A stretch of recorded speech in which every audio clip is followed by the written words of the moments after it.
Excuses. So look, we could all come up with a lot of them. I'm not going to beat around today, we're just going to jump straight into it. For example, I could have used an excuse today as to not do this video because it's now 8:20. I'm tired, I'm just in, I haven't had my dinner, I've got a amount of emails and Facebook messages to catch up on. However, instead of using the excuses, I said, well, actually, I've made it priority that for every day this month I want to get a video out, and that's exactly what I'm doing.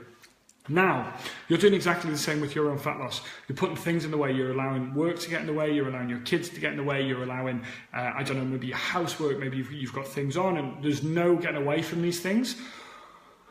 But you could quite simply still work your fat loss into your day, i.e. you've had such a busy day at work, but you could still go home and say, right, well, I've not managed to exercise today, so I could have a lesser portion at dinner because you've not burnt enough calories, you're not burnt as normal amount of calories, so therefore now there's no point in taking as many calories on board. Exactly the same during your work day. If you are having a busy work day, instead of taking on more calories as a mind-numbing thing, as a sitting there snacking, stop using them as an excuse because you're tired because you're brain dead, because you've not moved.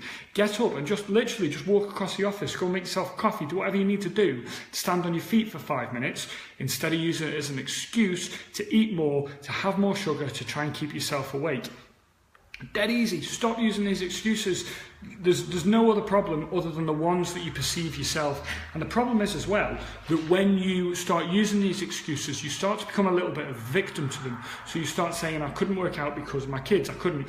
Now, like, I've done a lot of videos on this before, and I have no problems if it's your priority. So the priority is, i.e. your child is sick, you couldn't do anything else. That's absolutely fine. That's a priority.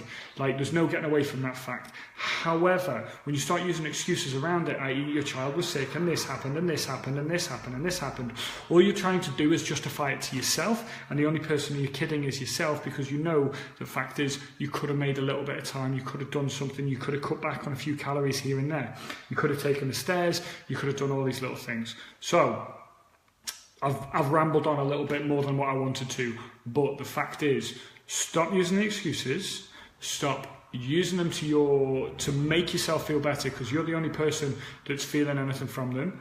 Stop staring down at your phone the whole time. Irony that you're watching me on this, and start actually making a difference.